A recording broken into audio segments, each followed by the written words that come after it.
Tenemos ciertos factores que van a acelerar el deterioro de este tipo de sistemas de recubrimientos o este tipo de condiciones.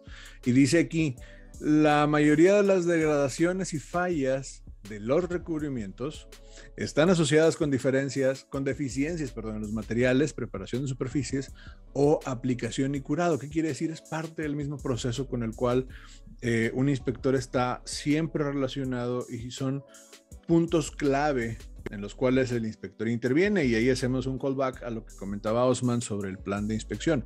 En este caso, el plan de inspección es fundamental, que nos va a decir básicamente cuáles son los puntos o en los cuales vamos a describir cuáles son los puntos iniciales o importantes o totales, como lo quieres ver, que vas a estar inspeccionando, que vas a estar verificando como inspector desde el inicio, desde siquiera antes que se compre el recubrimiento. Muchas veces tú como inspector ya estás haciendo revisiones en cuanto a los cálculos sobre el área que vas a recubrir para ver cuánto recubrimiento te vas a llevar, ¿ok?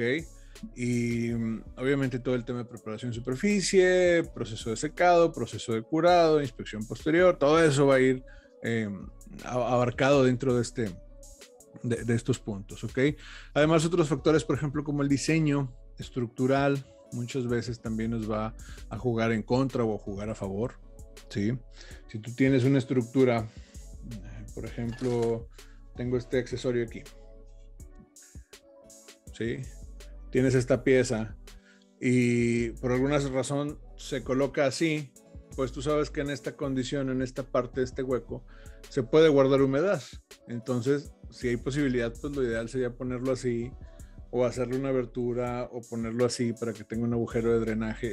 Todo eso es diseño estructural y va mucho de la mano también para que la misma agua de lluvia, por ejemplo, pues drene en algunos puntos, no se estanque y obviamente no tengas un mayor contacto del electrolito sobre el recubrimiento o sobre el sustrato, y eso te puede ocasionar una falla posterior.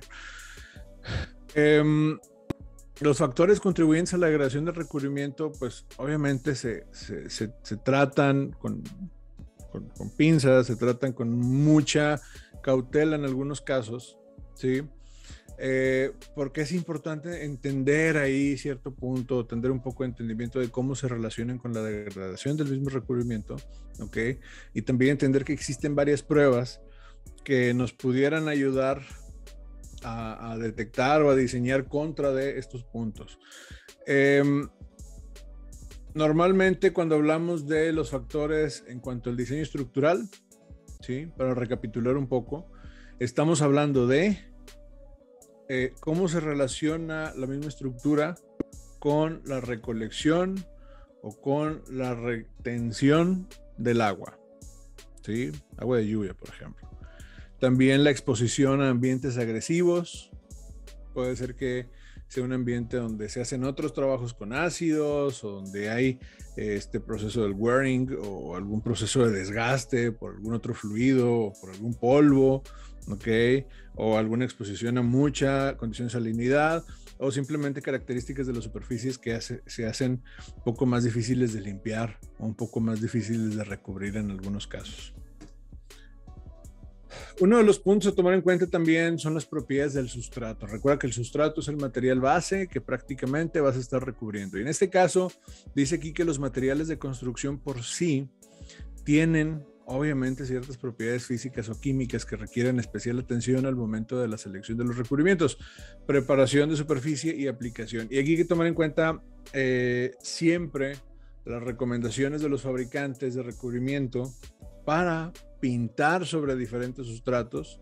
En este caso, estas recomendaciones o estas fichas técnicas incluso deberían estarnos proporcionando instrucciones necesarias para evitar los problemas del sustrato.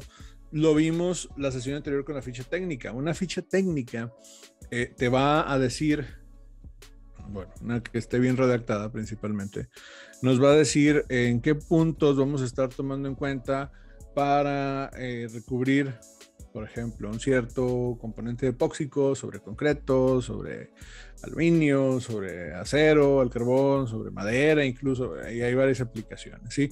Los defectos de recubrimiento que ocurren comúnmente sobre distintos sustratos estructurales los vamos a estar mostrando más adelante, tal vez el día de hoy, tal vez el día viernes, depende cómo nos alcance el tiempo.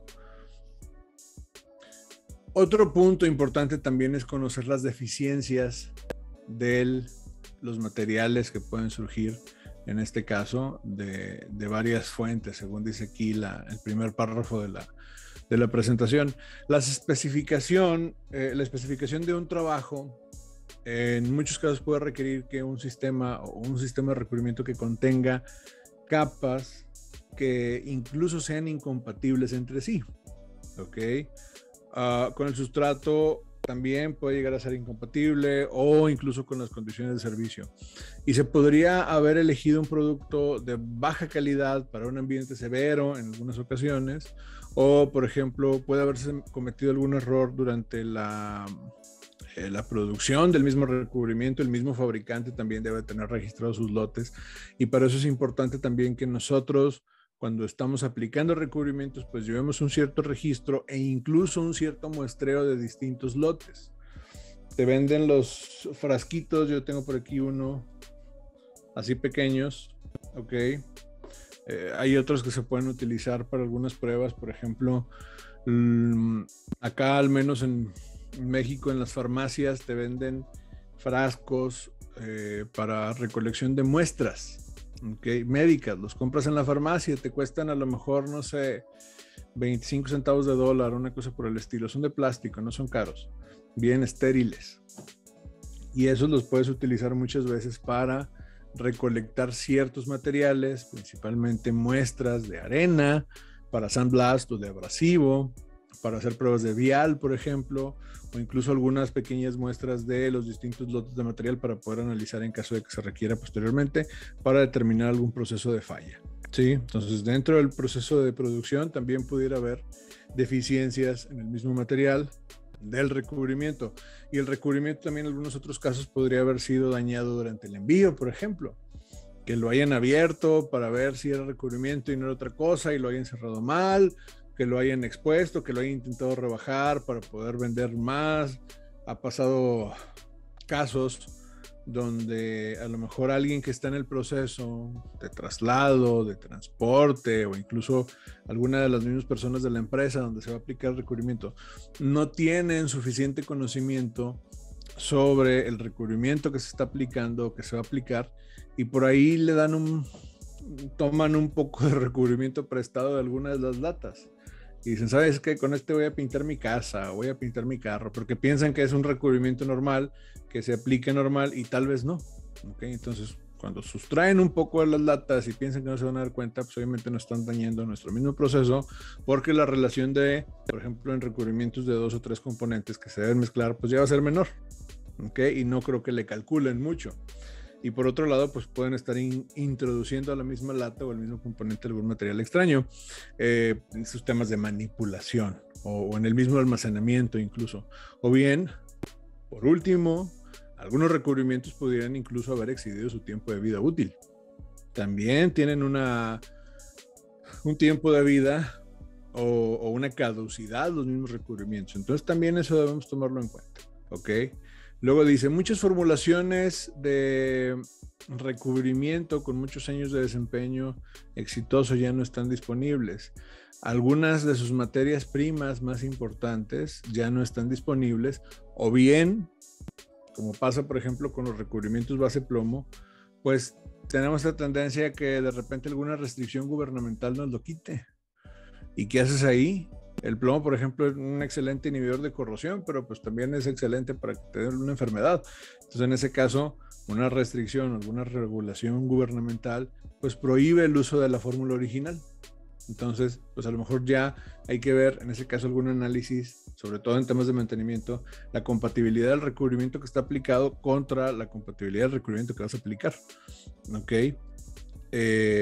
Y esto pues empezó a ver hace algunos años, yo creo que unos 20, 30 años, que empezaron a retirar pinturas base plomo con ciertas condiciones de seguridad, cierta contención, incluso se empezó a desarrollar algunas guías y posteriormente recubrirlas con otro tipo de material. Incluso, por ejemplo, los recubrimientos mejor formulados no se van a desempeñar bien si hay errores en su fabricación o en el mismo proceso de aplicación. ¿Ok? Estos errores pues pueden ser causados por una infinidad de cosas. ¿Ok? Por ejemplo, alguna sustitución inadvertida de productos, y eso lo puedes ver tú mucho en la ficha técnica de los mismos componentes. Si tu ficha técnica, compraste una pintura, no sé, Sherwin-Williams, ¿ok? Y ahí te especifica cuál tipo de catalizador vas a utilizar y cuál tipo de solvente puedes utilizar y en qué cantidad. Y a ti se te hace fácil, o te dicen en tu empresa la típica, no hay presupuesto, y piensan que son los mismos productos químicos y no tienen en cuenta ese punto y te mandan a comprar otro catalizador, otro, no sé, solvente mucho más económico en otra marca. Pues ahí lo que hace Sherwin-Williams es que si hay algún problema con tu recubrimiento, ellos simplemente no se van a hacer responsables. Estás incumpliendo con la garantía y estás incumpliendo con los puntos que ellos te están diciendo que utilices. Obviamente ellos te van a decir que utilices su propia marca, porque es la única manera en la cual garantizan que la mezcla sea correcta. ¿Ok? Eso pasa también en concretos a veces. Entonces, este tipo de sustituciones inadvertidas de los productos, pues te pueden generar un problema. También, por ejemplo, la cantidad de los diferentes productos utilizados en cuanto a su mezcla, ¿ok? O los mismos procedimientos de fabricación. Y obviamente que los mismos fabricantes, sobre todo los que tienen un poco más de tiempo en el mercado, un poco más de prestigio, que ojo, el hecho de que tengan tiempo no quiere decir que tengan prestigio, ¿sí? Algunos han sobrevivido, quién sabe por qué. Pues obviamente que van involucrando sistemas de control y sistemas de aseguramiento de calidad y van teniendo revisiones en sus mismos procedimientos para poder evitar que errores en cuanto a las deficiencias del material ocurran, pero aún así, créanme, señores, ocurre.